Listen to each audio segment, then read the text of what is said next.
Olá, seja muito bem-vindo, muito bem-vinda ao Mais Saúde, o videocast sobre saúde e bem-estar produzido pelo Hospital Santa Catarina Paulista.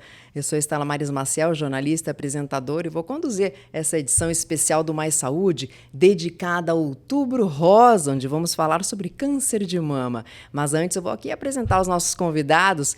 Temos a honra de ter aqui o Dr. Hamilton Silva Júnior, coordenador do Instituto de Ensino e Pesquisa em Oncologia do Núcleo de Câncer de Mama, do Centro de Oncologia e Hematologia do Hospital Santa Catarina Paulista. Também estamos na companhia aqui do Dr. Anastácio Berretini, mastologista do Núcleo de Câncer de Mama do Hospital Santa Catarina Paulista, e o Dr. Gustavo Badan, coordenador médico do setor de radiologia mamária do Hospital Santa Catarina Paulista. Então, sejam muito bem-vindos aqui, né? O câncer de mama é um dos tipos mais comuns de tumor entre as mulheres em todo o mundo, e no Brasil ele lidera os casos depois do câncer de pele não melanoma, com mais de 70 mil novos diagnósticos estimados para os próximos 3 anos, segundo os dados do Instituto Nacional do Câncer. Então, isso significa que aproximadamente 1 entre cada 8 mulheres pode desenvolver essa doença ao longo da vida. Então, doutores, o câncer de mama é hoje o tipo mais comum entre as mulheres no Brasil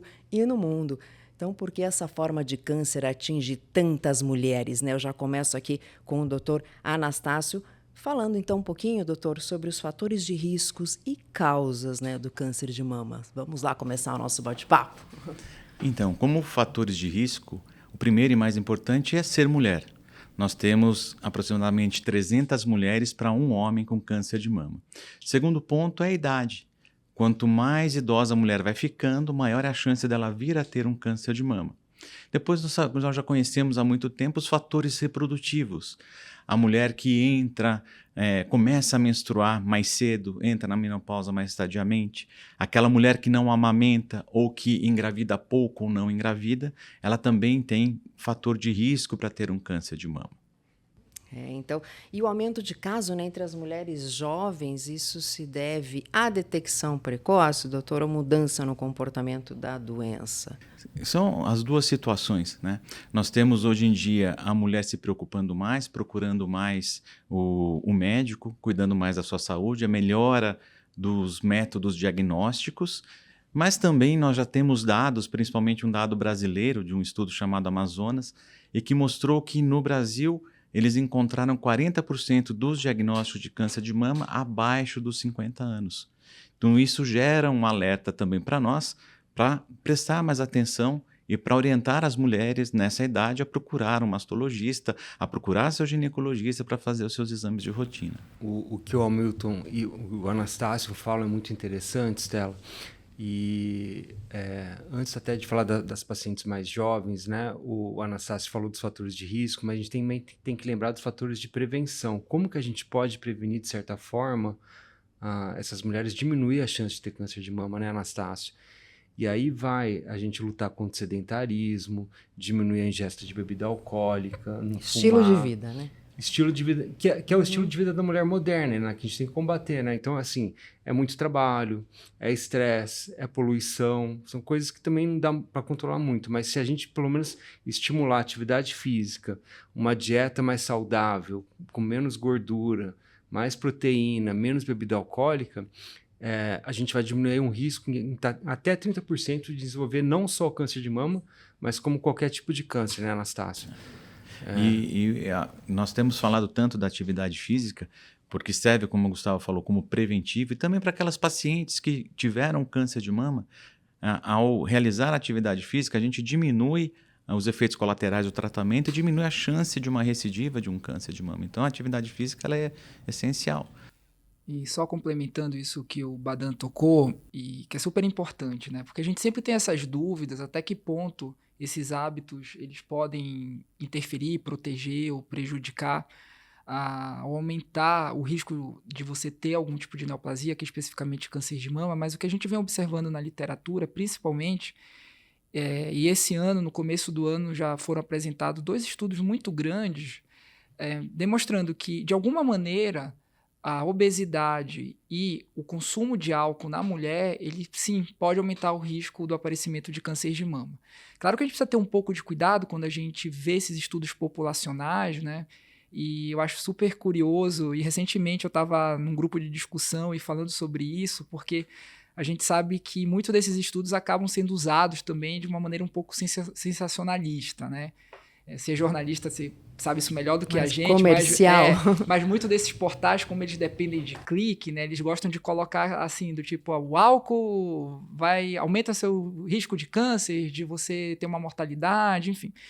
Então, eu só estou fazendo esse preâmbulo porque a gente precisa ter um pouquinho de cuidado quando a gente pega esses estudos populacionais e a gente interpreta, né? Porque podem ter fatores que confundam. Mas, de maneira geral, o que a gente vem observando nos estudos mais recentes sim, a obesidade ele pode aumentar o risco do aparecimento de câncer de mama e para aquelas pacientes que já tiveram diagnóstico também pode aumentar o risco de recorrência. Não é um aumento de risco grande, mas ele parece existir. Então, tá no peso, fazer atividade física é muito importante. E o consumo de álcool também, né? Principalmente de moderado a alto. O grande problema é quando a gente fala moderado a alto, isso na literatura ainda não é bem descrito. O que eu considero um consumo moderado, o que eu considero como um consumo alto. Mas, de alguma maneira, o consumo de álcool ele também pode aumentar esse risco do aparecimento de câncer de mama. Então, a gente precisa estar atento. Porque também, no final do dia, a gente precisa entender que o câncer ele é uma doença multifatorial. Nunca vai ser uma coisa só que vai fazer com que uma paciente tenha câncer, seja de que sítio for, né? Então, ter hábitos saudáveis, eu acho que já é excelente início, um ótimo início para você se proteger, para prevenção e você se proteger.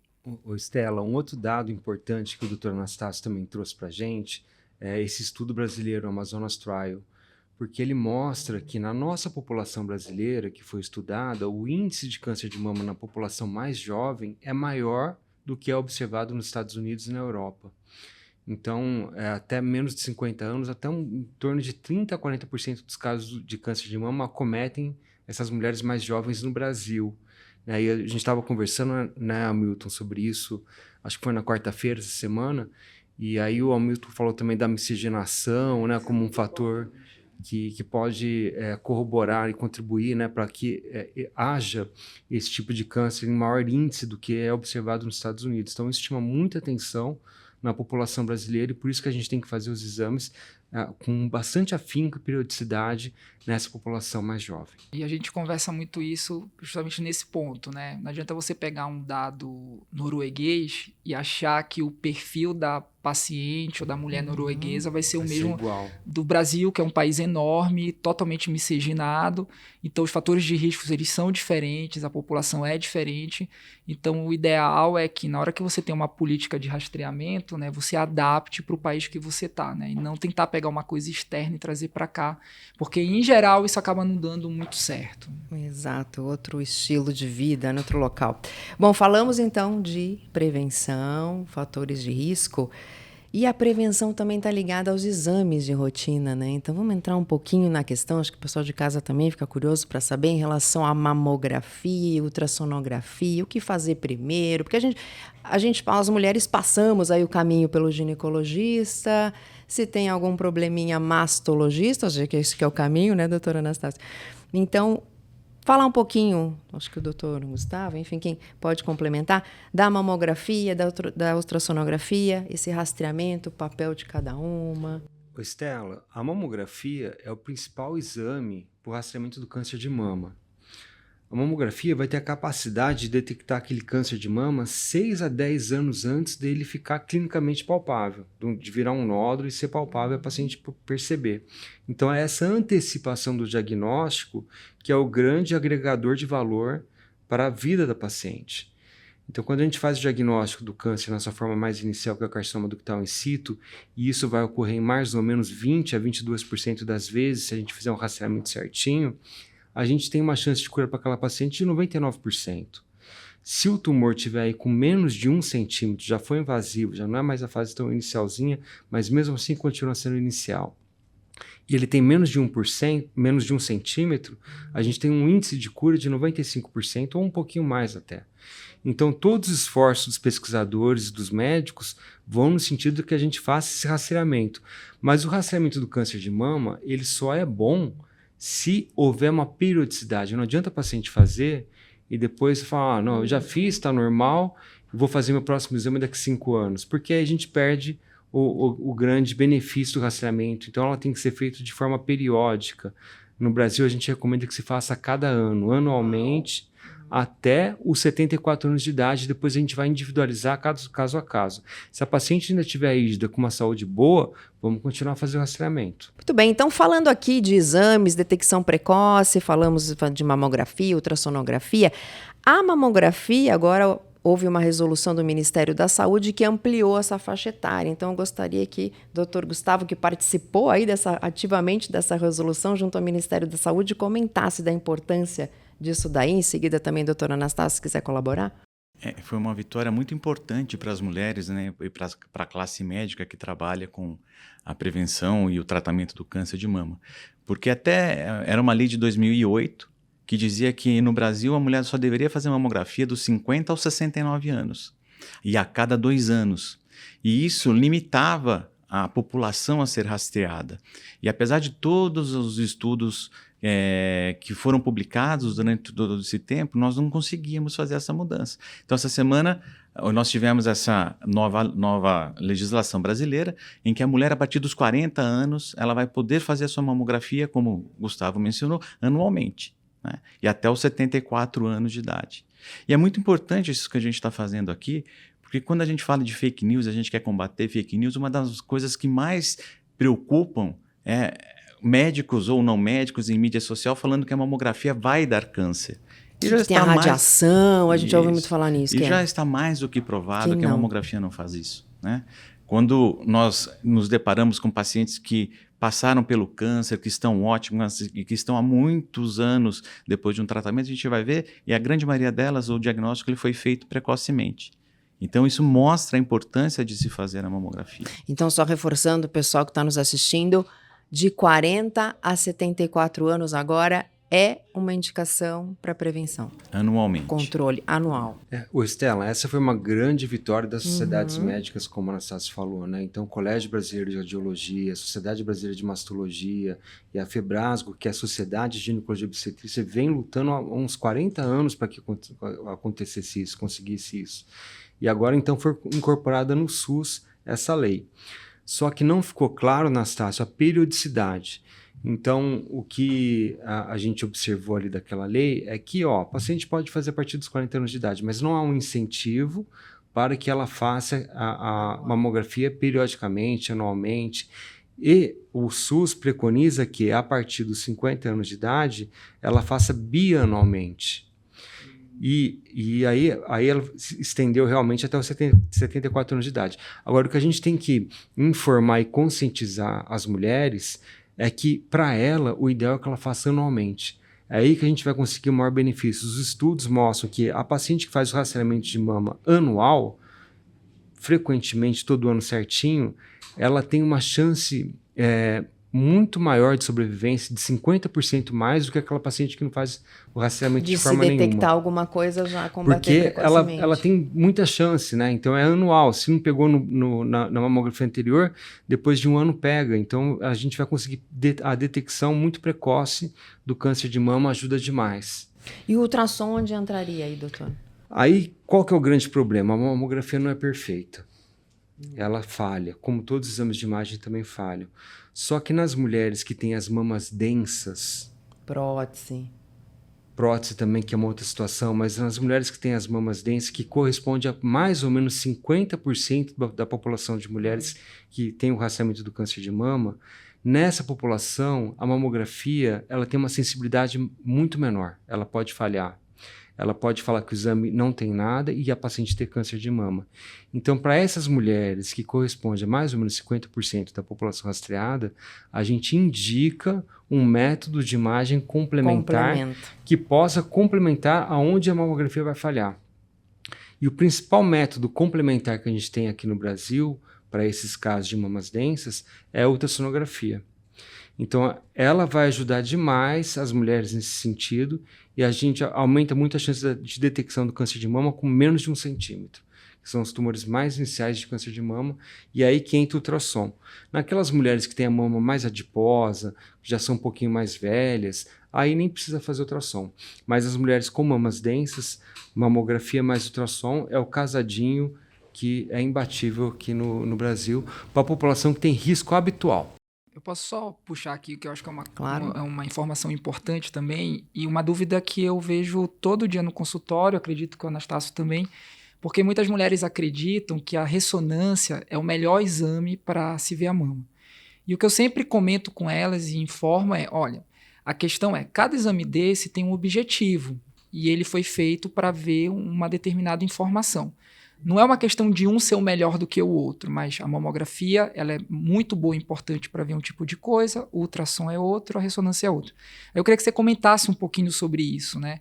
Porque muitas das vezes as pacientes acabam chegando no consultório querendo fazer rastreio e já pedindo para a gente solicitar a mamografia, ultrassom e ressonância. Falo, mas eu já não tenho que fazer a ressonância também? Não é melhor? E aí a gente acaba explicando que não é bem assim que funciona, mas eu queria que você explicasse. Além da gente conseguir ver o formato, a morfologia das lesões da mama e a anatomia, e ver o desenho do nódulo, se é um nódulo provavelmente benigno ou suspeito, ela, por conta do contraste paramagnético, a gente consegue ver a avaliação funcional daquele nódulo. Por quê?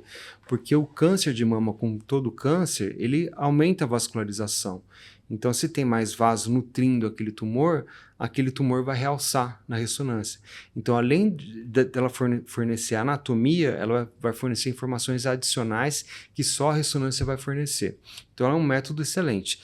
Só que, como todo método de imagem, como você falou, tem suas indicações. Na população de alto risco, tem que fazer. Pelo menos a cada 2 anos, a gente, ou até anualmente, dependendo do caso, a gente tem que fazer a ressonância magnética. Agora, na população de risco habitual, a mamografia mais a ultrassonografia é suficiente. Porque se a gente fizer a ressonância magnética para todo mundo, além de elevar demais o custo, que é uma coisa que também que a gente tem que tomar cuidado, né? Não fazer exames desnecessários, não elevar demais o custo da medicina, a gente tem o problema do falso positivo. A ressonância é muito sensível, mas ela vai realçar muitas coisas que é por conta de realce de hormonal, que a paciente está ali num pico de hormônio feminino, aí vai alguma coisa do parênquima, do tecido de mama vai brilhar, vai realçar, e a gente vai interpretar ali aquele exame como um exame positivo que vai precisar de fazer biópsia. E isso aí vai ser um complicador. Muitas vezes a gente vai fazer biópsias desnecessárias por conta de um exame que foi mal indicado. Então a gente tem que ter indicações precisas para fazer ressonância magnética. Porque eu acabo sempre comentando com as pacientes, né? Assim, um exame que você pede sem saber por que você está pedindo, no final do dia vai te trazer mais problema do que te trazer tranquilidade ou te ajudar. Meu Gustavo, voltando para a mamografia, que é importante a gente salientar também, é o tipo de mamografia, né? Que é a mamografia digital nas pacientes que têm a mama mais densa ou nas pacientes mais jovens, a acurácia dela é maior do que a mamografia analógica, né? Então a gente tem que tomar esse cuidado também no momento de solicitar e a mulher de onde fazer o seu exame. E até você lembrou um aspecto muito importante, que hoje em dia a gente tem a tomossíntese. A tomossíntese não é todo mundo que conhece, mas é uma mamografia muito mais avançada do que a mamografia tradicional, até do que a mamografia digital. Ela é um avanço da mamografia digital. Então, quando a gente faz a mamografia digital, é como se a gente tivesse... A gente tem 2 imagens apenas da paciente, da mama da paciente. Crânio caudal, a gente vai apertar a mama de cima para baixo, e o perfil lateral, quando a gente aperta a mama de lateral para medial. A gente tem aquelas 2 películas só. E na tomossíntese, a gente adquire inúmeras imagens e tem um aspecto de mama tridimensional. Então, a gente consegue detectar muito mais casos de câncer de mama, aumenta a sensibilidade em 30% a 50% em relação à mamografia digital. Pega ela mais planos, né? Muito mais planos. E alguns lugares aqui de São Paulo, a tomossíntese ainda não é muito difundida e disponível, e uma das grandes barreiras é porque o plano de saúde não cobre. Então, esse é um exame que é particular. Mas muitos lugares aqui de São Paulo já dão a tomossíntese como cortesia quando o médico pede a mamografia digital. De tão importante que aquilo ali é para a paciente. Mais completo. E aqui o nosso serviço, graças a Deus, a gente consegue oferecer, né, Milton? Toda paciente que vem aqui fazer a mamografia, ela vai embora para casa com a tomossíntese. Então, a gente tem muito mais informação e consegue detectar mais casos de câncer de mama de forma inicial por conta desse avanço. Tomocinte, só novidade aí, né? Então falamos agora nos exames. Foi detectado, a paciente fez algum exame, detectou-se alguma coisa, então. Tratamentos, desde o menos invasivo, que vocês podem acrescentar, doutora Almida? Desde o menos invasivo até a quimioterapia, enfim. Vamos lá. Eu acho que isso é um tema muito importante e eu também já vou convidar o Anastácio para me auxiliando na resposta. Por quê? O que é fundamental é que o tratamento de câncer de mama, como todo tratamento oncológico, ele é multidisciplinar. Então, ele nunca vai envolver uma pessoa só. E, inclusive, quando eu falo multidisciplinar, também eu estou falando do ginecologista, né? Porque muitas das vezes a porta de entrada desse diagnóstico, ele não está no mastologista, ele não está no oncologista, ele está no mastologista. Então, quando eu falo do ginecologista, quando eu falo de tratamento e apoio multidisciplinar, eu também estou incluindo o ginecologista, estou incluindo todas as outras especialidades da área de saúde que são correlatas à oncologia e que ajudam essa jornada da paciente ser uma jornada tranquila, de sucesso e que a gente consiga curar essas pacientes, que é o que a gente consegue na maior parte das vezes, né? Hoje o tratamento de câncer de mama, ele evoluiu muito e melhorou muito, né? Só que tudo começa pela biópsia, né? Então, a paciente, ela necessita de uma biópsia, por quê? Porque com a biópsia é que eu vou saber qual é o nome e o sobrenome da doença, né? Porque câncer de mama, na verdade, ele é um nome genérico para pelo menos 3 doenças muito diferentes, tá? Aquelas pacientes que podem ter tumor luminal, que é o mais clássico, está presente em torno de 60% dos casos. A gente tem os 2 outros tipos que giram em torno de 20% a 15%, que é o HER2 positivo e o triplo negativo. E para cada doença dessa, eu tenho uma programação de tratamento. Mas o que é importante é que quanto mais precoce a gente dá o diagnóstico, menor pode ser a cirurgia, mais conservadora pode ser a cirurgia, que é uma coisa que a gente vem observando nos últimos anos, que as cirurgias elas têm diminuído de tamanho, e provavelmente a quantidade de tratamento sistêmico vai ser menor também, né? Então hoje nos tumores luminais a gente pode, quando são diagnósticos mais precoces, principalmente, não fazer a quimioterapia.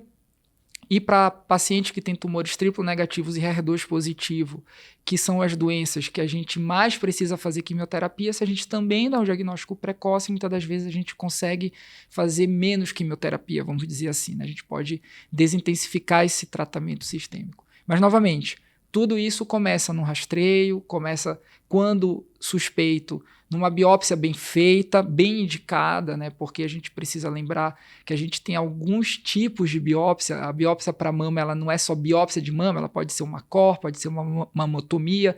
E também quando você indica mal a forma, o método de biópsia, isso pode atrasar o diagnóstico. E aí eu até já queria chamar aqui o Badan para primeiro comentar, né, esses 2 tipos de biópsia que a gente pode ter em câncer de mama, e na sequência eu queria chamar aí o Anastácio para falar um pouco também da parte do tratamento cirúrgico, né, e o que leva você a decidir, eventualmente uma paciente vai fazer uma cirurgia maior, uma cirurgia menor. Milton, esse tema é muito interessante porque o Anastácio, né, quando a gente existe uma classificação do Colégio Americano de Radiologia que chama BIRADS. Então a gente dá uma notinha para a paciente, né? Quando a gente dá uma categoria 4 ou categoria 5, ela tem um achado ali que a gente considera suspeito ou altamente suspeito quando é categoria 5, e ela precisa fazer a biópsia. Então não quer dizer que a gente deu um BIRADS 4 que a paciente tem câncer de mama. Então isso é muito importante ser esclarecido, porque muitas pacientes elas já chegam quando vai fazer a biópsia com a gente, toda preocupada e já achando que já está com o selo ali de câncer de mama, e quando a gente dá a categoria 4, só em média 30% dos casos vai ser positivo. A paciente vai ter câncer de mama. Nas outras 70% das vezes é um achado que é um falso positivo da mamografia. A gente achou um achado suspeito, mas que não se comprovou se era um achado benigno. Então, isso é muito importante a gente desmistificar, porque a maior parte das vezes o resultado vai ser negativo, né? E aí existem pelo menos 3 modalidades diagnósticas de biópsia, que é a punção por agulha fina, que a gente usa muito pouco hoje na mastologia. Ela é muito boa para esvaziar cistos dolorosos, para um alívio terapêutico, mas não para fazer diagnóstico de câncer. Já não representa mais o estado atual da arte, a gente não deve indicar. Existe a biópsia por agulha grossa, que vai muito bem, que consegue tirar tecidos, é pouco invasiva. E uma biópsia especial por agulha grossa, que é a biópsia assistida a vácuo, popularmente conhecida como mamotomia.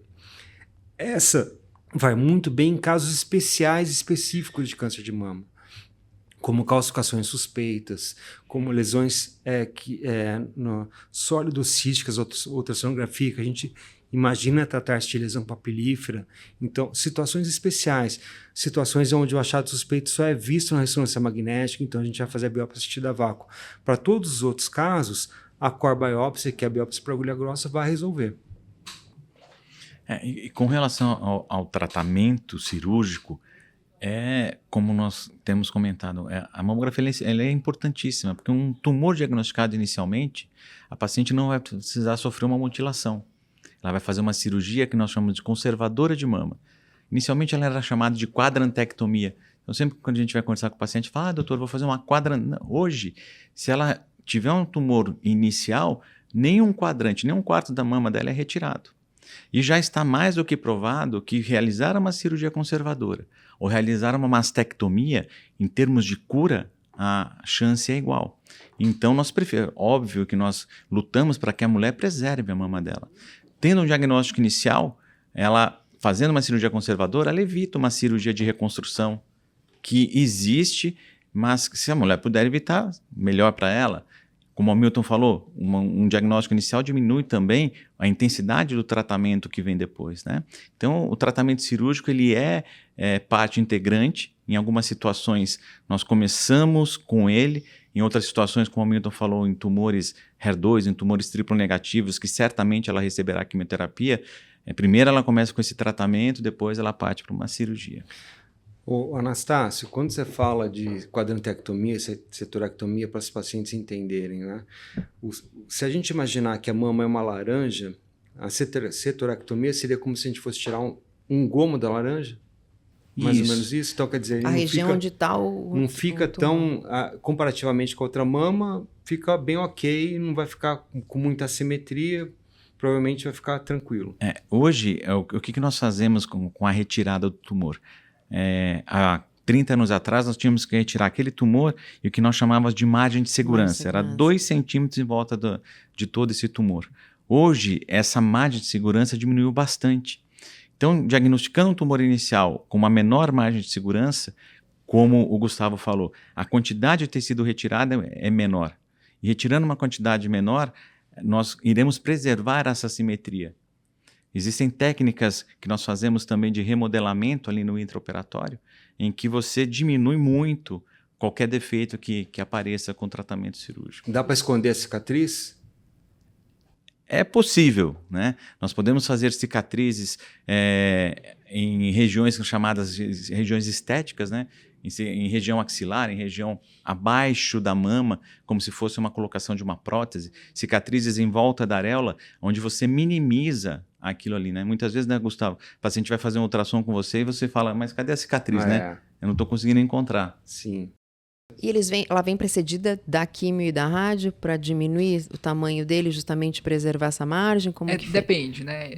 Isso é uma discussão que a gente sempre tem na hora que a gente pega cada caso, né? Em geral, a rádio, ela é a última parte do tratamento, né? Então, a paciente ela já tem que ter realizado a quimioterapia, a cirurgia, e depois de tudo isso, a determinar de alguns critérios, como o tamanho do tumor, a presença ou não de linfonodo na axila, ela passa pela avaliação de um outro especialista, que é o radio-oncologista, que vai definir quantas sessões de rádio e qual vai ser o protocolo de tratamento. Nos tumores, principalmente triplo negativo e HER2 positivo, a gente, em geral, começa pelo tratamento sistêmico por alguns motivos. O primeiro deles é que esses tumores eles têm uma chance muito grande de ter o que a gente chama de taxa de resposta patológica completa. O que é isso? É o tumor sumir da mama. E aí, isso é impressionante, né? Em alguns estudos, isso chega em torno de 60% das vezes a paciente consegue esse tipo de resposta. Só te interrompendo um pouquinho, Estela. A gente pega um exame de imagem dessa paciente, um tumor lá de 4, 5 centímetros, que a gente vê no ultrassom, na ressonância, na mamografia. O Hamilton vai lá, coloca lá os venenos dele. manda a paciente de volta depois de 3, 4 meses, não tem mais nada. Veneno bom, né? A magia, né? A magia da... Mas isso só mostra a evolução dos tratamentos sistêmicos, né? E não só os tratamentos sistêmicos, mas aquilo que a gente chama de biomarcadores, né? Então, o grande esforço da oncologia clínica hoje é você ter alguns exames que direcionem, olha, essa paciente vai ser tratada melhor com esse tipo de medicação, essa outra não. Essa outra aqui nem precisa de quimioterapia. Então, esse é o grande desafio hoje da oncologia, né? Mas, para esses dois tipos de tumores, o triplo negativo e o HER2 positivo, a gente acaba tomando esse tipo de decisão, primeiro, por isso. Segundo, se a paciente, o tumor some, o Anastácio consegue fazer uma cirurgia mais conservadora na mama e na axila também, né? Porque lembrar que, muitas das vezes, a paciente ela precisa só fazer o que a gente chama de biópsia de linfonodo sentinela, não precisa fazer esvaziar, retirar uma parte maior da axila, e aí a gente acaba procedendo dessa maneira. Para os tumores luminais, isso é um pouquinho diferente, porque como em geral a maioria deles tem uma taxa de resposta patológica completa, ou seja, novamente, o tumor sumir, é menor a chance, e eu não dependo dessa informação para decidir o que eu vou fazer depois da cirurgia, porque uma informação importante é HER2 positivo e triplo negativo, se o tumor some, eu assumo um tipo de conduta depois da cirurgia. Se ainda sobra tumor na mama, eu vou precisar intensificar esse tratamento depois da cirurgia. Então, a resposta do tumor ao tratamento, ele me importa como oncologista para saber o que eu vou fazer como tratamento subsequente depois para as pacientes. No tumor luminal não funciona muito dessa maneira, até porque, na maioria das vezes, a taxa de resposta patológica completa, que para o triplo negativo e o HER2 positivo pode chegar a 60%, no luminal não chega nem a 10%. Isso quer dizer que o tumor é pior? Não. É a característica biológica do tumor, né? E aí isso não vai, de certa maneira, isso não vai influenciar tanto no que eu vou tomar de decisão pós a cirurgia. Então, nos tumores luminais, na maioria das vezes, a gente opta pela cirurgia como tratamento inicial. A não ser que a paciente tenha um tumor muito grande, tem um grande volume de doença linfonodal, que eu já sei que essa paciente vai precisar de quimioterapia depois da cirurgia, a gente acaba optando por fazer antes, porque se eventualmente esse tumor diminuir um pouco, o Anastácio consegue fazer um tratamento cirúrgico mais conservador, né? Então, isso é a que acaba determinando, né? Como é que a gente vai seguir no tratamento. Eu tenho uma dúvida.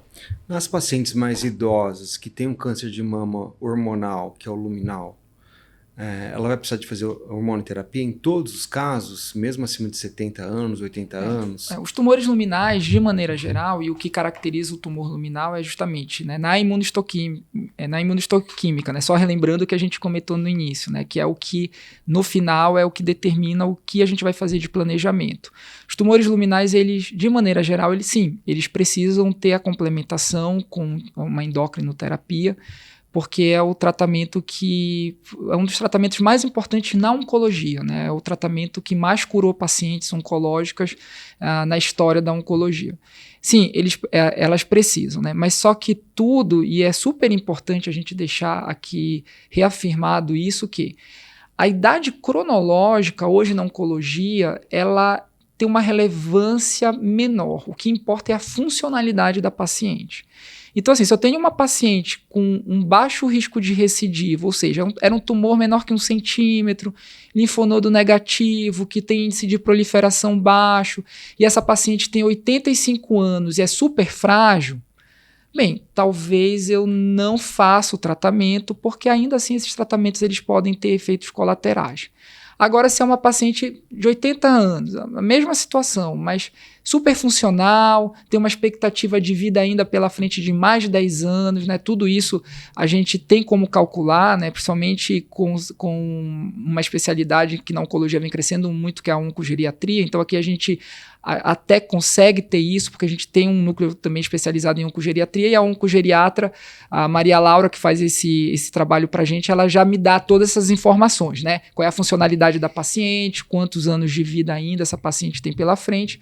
Então, se é uma idosa funcional, eu vou basicamente tratá-la como eu trataria uma mulher jovem, tá? Então, mais importante é se ela tem 75, 85, 95, é saber como ela está do ponto de vista funcional. Se ela estiver bem, ela vai receber o tratamento igual a qualquer outra mulher que seja mais nova, né, tenha menos idade do que essa paciente mais idosa. Milton, e bem lembrado a questão da axila, né? Quando a gente fala de conservação, de cirurgia conservadora, não é só pensar na mama, em sair com a mama preservada, mas é pensar também nos linfonodos axilares. Porque uma paciente que tem um tumor mais avançado, que tem um acometimento maior da axila, nós temos que ir lá e retirar todos ou a grande maioria dos linfonodos. E para quem já vivenciou, quem já viu, aquela paciente ela tem uma diminuição de força naquele braço, ela tem algumas restrições de movimento, ela fica impedida de realizar algumas atividades cotidianas, como fazer cutícula, depilação, utilizar um desodorante. Então, quando a gente faz a retirada do linfonodo sentinela, isso se mantém, a paciente ela vai ter a vida dela normal, ela não vai estar restrita dessa vida cotidiana, né? Então é muito importante essa conservação. E chama a atenção que hoje o grande esforço da oncologia mamária é transformar os tratamentos, quando possíveis, mais conservadores possíveis, porque isso impacta na qualidade de vida das pacientes depois. Sem dúvida. Vamos falar um pouquinho, os senhores já comentaram, mas sobre a predisposição genética, já pegando esse gancho aí, depende de idade, enfim, mais de estilo de vida. Como está essa questão da predisposição? Que tem uma predisposição genética, mas como que está isso aí, os últimos estudos? Uma coisa muito importante de entender é que, assim, em termos gerais, os diagnósticos oncológicos, em 15% das vezes, eles são de origem hereditária, né? Tem alterações germinativas. Que é isso, a pessoa ela nasce com um defeito na célula e aquele defeito pode gerar um câncer. Tá? Quando a gente fala de câncer de mama, basicamente a gente está falando principalmente dos genes BRCA1, BRCA2. Existem outros, né? Quando a gente faz um painel para ver se a paciente ela tem risco de desenvolver câncer de mama. São os testes, né? Isso, que são os testes que podem ser saliva ou sangue, a gente testa outros genes. Mas, mais classicamente, os mais conhecidos é o BRCA1 e o BRCA2. Hoje, a gente testa muito mais as pacientes do que a gente fazia há 5, 10 anos atrás, né? Só que a grande questão é, assim como na mamografia, a gente tem indicações diferentes, a gente tem regulamentações diferentes nos países, né? Hoje, se você pega o guideline americano, o que o guideline americano ele acaba recomendando? Ele pede para você testar basicamente todas as pacientes abaixo de 65 anos, independente do subtipo, né? E por quê? Porque hoje também, para essas pacientes que têm essa mutação, a mutação de BRCA, a gente tem também terapias específicas para essas pacientes, tá? Mas, de maneira geral, em 15% dos casos é que a gente vai ter esses tipos de síndromes.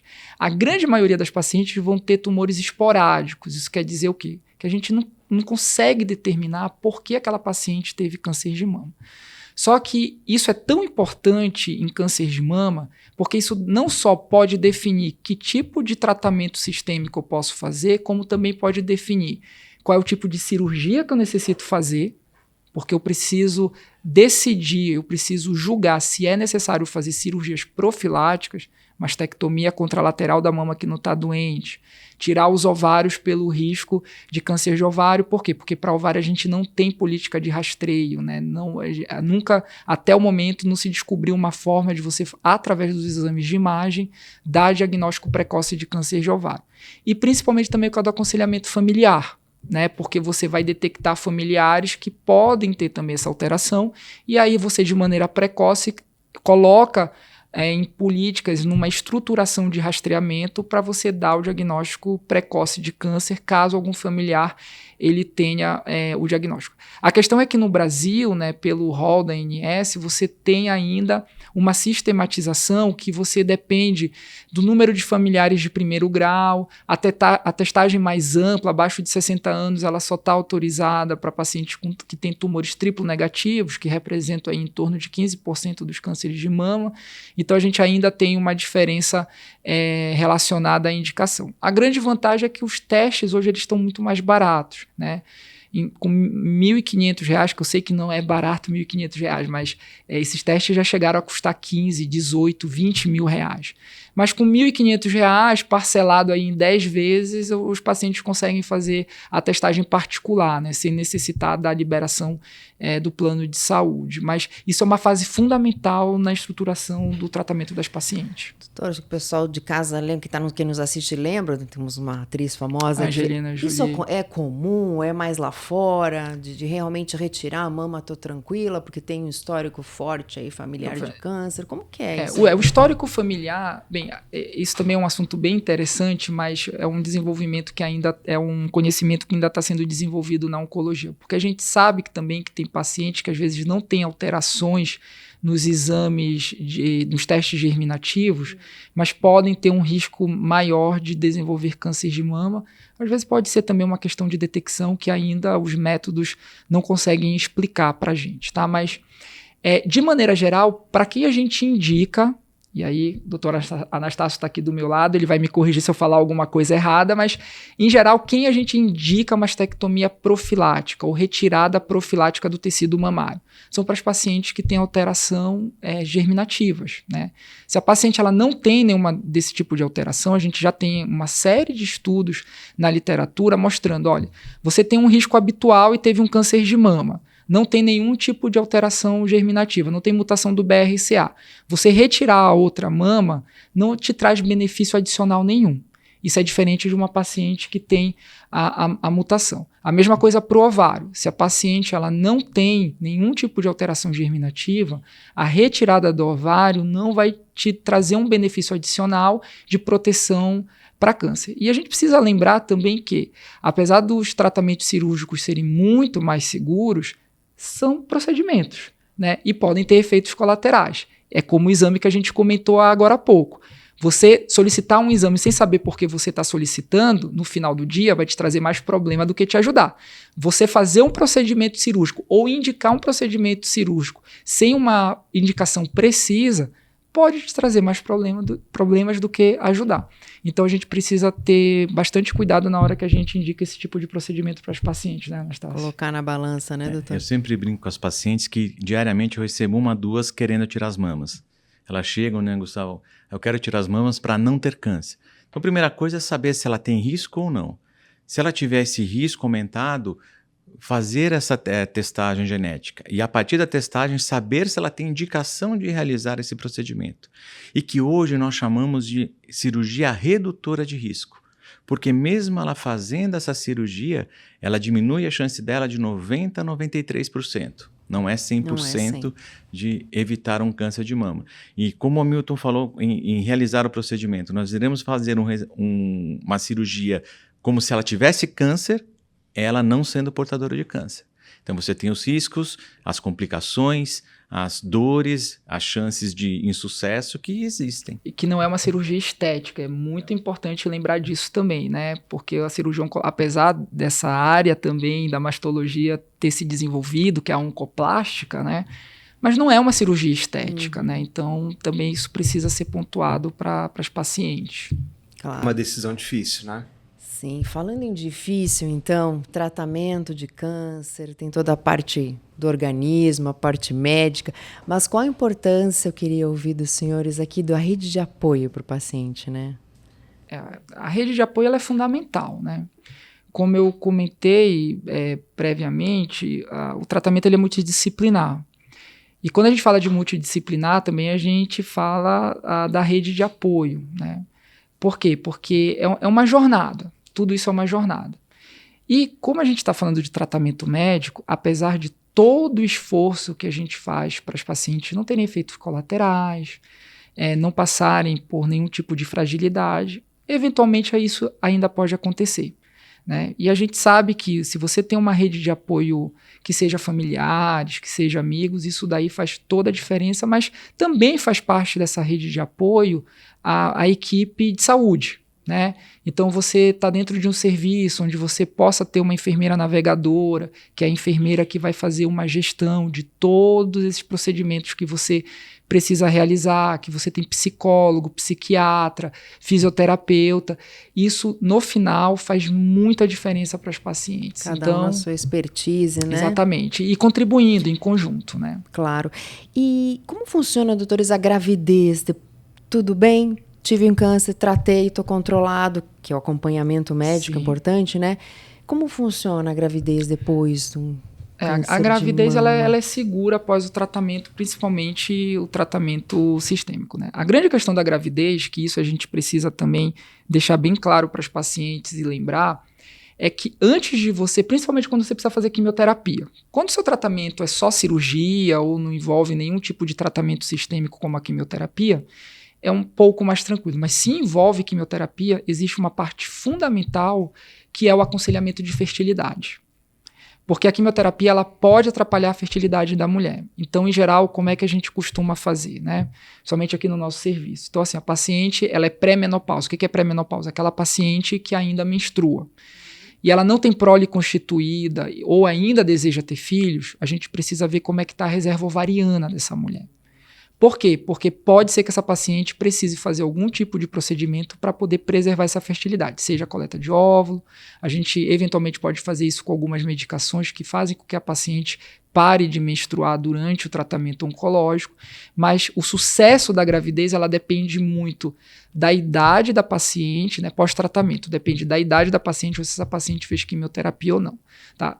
Tendo realizado o tratamento, está tudo bem, já está na fase de segmento onde o risco dessa doença voltar é menor, engravidar é seguro, né? A paciente ela não aumenta o risco dela de câncer de mama se ela engravidar depois de um diagnóstico de câncer de mama. Mesmo aquelas pacientes que têm mutação de BRCA. Então, o fato dela ter uma mutação, isso por si só não contraindica a paciente engravidar.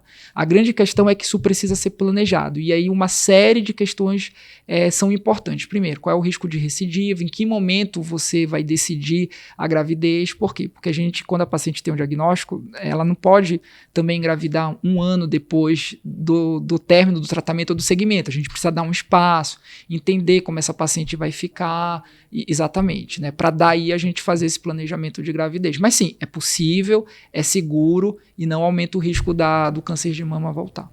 Que bom. Tecnologia. A inteligência artificial já está colaborando com dados, está se alimentando aí no diagnóstico, no tratamento? Tá. Ela está cada vez mais consolidada, né? Então, ela tem ajudado. Alguns serviços já estão contando com uma inteligência artificial que faz uma espécie de uma primeira leitura nos exames de mamografia. E o médico vai lá e já tem essa análise inicial, então facilita muito o trabalho. São programas, equipamentos? O que é? São programas, são softwares que vão detectar alterações na mama que estão bem estipuladas, né? Então, quando tem aquela alteração, o exame é considerado positivo. Faz uma leitura da imagem. Faz uma leitura da imagem, como se fosse a gente mesmo, nossos olhos lendo a imagem, mas dessa vez a inteligência artificial. E aí o ser humano faz a segunda leitura e vê se concorda com a inteligência artificial ou se eles exageraram e a gente pode manter a paciente só com monitoramento ativo, periódico, com seus exames de mamografia anual.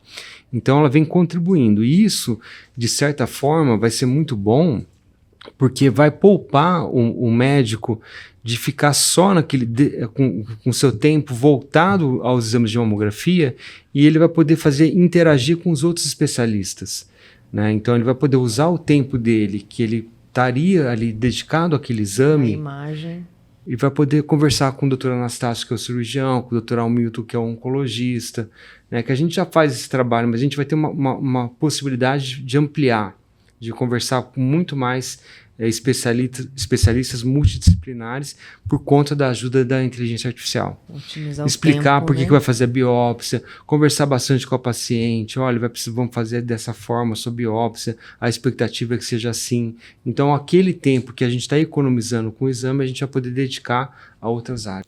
E não só a imagem, mas também em patologia, né? E a gente vê que em todas as áreas da oncologia, isso é um caminho sem volta, né? Tanto que hoje nos congressos, principalmente fora do Brasil, hoje a gente tem sessões dedicadas só para isso, a gente tem congressos dedicados só para isso em oncologia.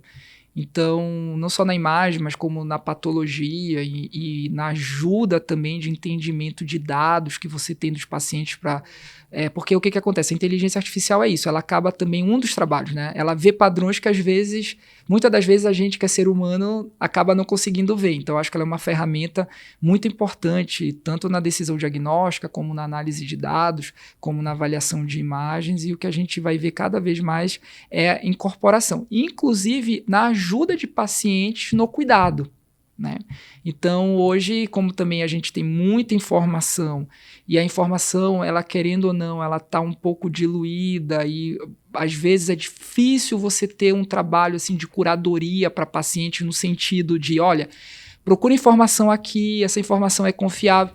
Então, muitas direcionar, né, doutor? Muitas dessas tecnologias, eu acho que também elas já podem ser usadas para você orientar o paciente que no momento dele se deparar com uma questão e não ter certeza e não conseguir falar com o seu médico se aquilo é seguro ou não, usar esse tipo de ferramenta para, pelo menos num primeiro momento, você ter um direcionamento ideal.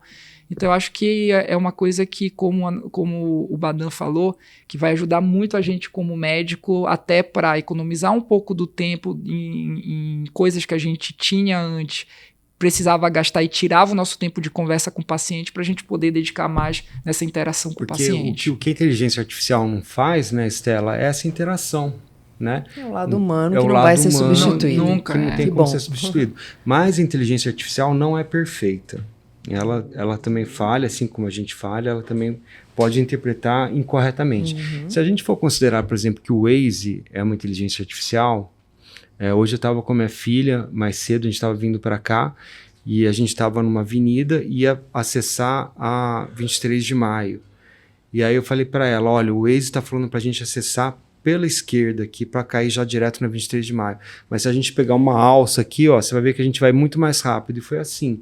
Então, assim, o Waze, ele interpretou... É uma ferramenta. Ajuda, mas a gente está ali também às vezes no detalhe, isso, né? na experiência, ele também não vai te dar a informação mais precisa. E ela está sendo que desenvolvida também, né? Esse tipo de ferramenta, ela depende muito do input de dados, né? Então, para ela se desenvolver e ser refinada, ela precisa desses dados, mas eu acredito que vai chegar um momento que esse tipo de erro ele não vai acontecer mais. Porque, por exemplo, o ChatGPT, às vezes, ele delira.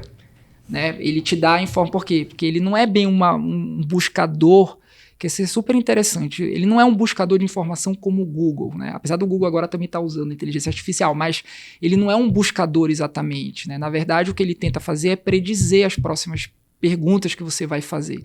Então, às vezes, ele não sabe a resposta, mas ele vai te dar uma resposta. E aí, nesse momento que ele acaba delirando em alguns momentos. Mas eu acho que essa questão de tempo, ele vai deixar de delirar e vai ser uma pessoa centrada, só dar respostas né, no chão. Vamos finalizar com um assunto bem polêmico? Opa, o Badan gosta de polêmica. Vou jogar aqui na fogueira. Mulher na menopausa, a gente conversa como eu, na minha idade, a gente conversa com amigos, enfim, ainda tem a questão do medo da reposição hormonal. Como que tá isso? Queria ouvir. Ainda bem que você deixou por último, né? É um assunto extremamente delicado e que está na moda hoje em dia. Primeira coisa, por que ele está na moda? Porque nós tivemos uma mudança da nossa população, né? Nós éramos um país estritamente jovem, e essa população jovem hoje está na meia-idade. Então, nós temos visto um número muito grande de mulheres adentrando nessa fase. Então, nós temos como história um trabalho que mudou muito o atendimento ginecológico, que surgiu lá em 2002, um trabalho que é extremamente criticado, mas como o Hamilton disse, é muito difícil o trabalho observacional, né? O WHI. Por quê? Porque ele dizia naquela época que usar hormônio por mais de 5 anos, aumentava de sobremaneira a taxa de câncer de mama nessas mulheres. Então, isso levou até à falência de alguns laboratórios que produziam hormônio. E nós passamos anos sem prescrever hormônio. E hoje, não. Hoje existe uma mudança de paradigma, uma mudança de entendimento. O que nós sabemos? Que a mulher, se ela precisar utilizar hormônio, que ela utilize numa janela ótima. A janela ótima é até 5 anos da última menstruação. Não deixe para começar seu hormônio com 10 anos, 15 anos depois da menopausa, porque a chance do câncer vai aumentar. Segundo ponto, utilizar hormônios que apresentem uma molécula muito mais semelhante ao hormônio endógeno. Os bioidênticos? Isso. são os hormônios mais próximos ao hormônio que a mulher produz, numa dosagem pequena. Utilizar sempre a menor dosagem para atingir o seu efeito desejado. Segundo ponto é o tempo de utilização de hormônio. A gente sabe que quanto maior o tempo de exposição, aí sim o risco para o câncer de mama ele aparece. Anastácio, o hormônio é muito importante na vida da mulher, né? Melhora a qualidade de vida, a gente sabe disso. E a gente que faz a parte de diagnóstico por imagem, a gente percebe uma diferença nas imagens da mamografia da paciente. Então essa perguntinha, essa questão está sempre no questionário, porque a gente quer entender por que aquela mama ficou mais densa de um ano para o outro. É porque ela começou a fazer reposição hormonal. Então ela realmente mexe com todo o organismo da mulher, especialmente a mama em questão, ela é também afetada. Né? Então, só que a gente hoje, né, Anastácio, a gente privilegia muito a qualidade de vida da mulher. A mulher é um todo, não é só a mama, né? Então a gente tem que ver se ela fica bem sem o hormônio, se a gente, para aquele caso, a gente dá um pouquinho mais, né, o importante é isso que o Anastácio falou, né? Assim, você sendo orientada, estando na mão de um profissional especializado, você não pode privar a mulher de fazer um tipo de procedimento ou fazer um tipo de tratamento que melhora muito a qualidade de vida dela. Então, acho que o segredo é isso, é você primeiro individualizar, né, para cada mulher que o médico esteja atendendo e entender isso, que também tem um período que é ideal, né? A reposição hormonal, ela não pode ser também para o resto da vida, porque ela tem lá um período que ele é ideal de começar e um período ideal de terminar. Que também você começar muito antes ou muito depois vai agregar muito pouco benefício. Então, acho que o segredo está nisso, né? Indicar de maneira precisa. E aí, isso você mitiga qualquer tipo de risco de complicação que você pode ter. E reforçando aqui, nada como um bom acompanhamento médico. Com certeza. Sempre. Então, encerramos aqui. Muito bem, muito obrigada pela participação, doutor Gustavo, doutor Hamilton, doutor Anastácio. Um belo bate-papo aqui. Foi um prazer estar com vocês. E não deixe de acompanhar as últimas novidades e informações sobre a saúde nas redes sociais do Hospital Santa Catarina Paulista. Obrigada pela atenção de vocês. Até a próxima.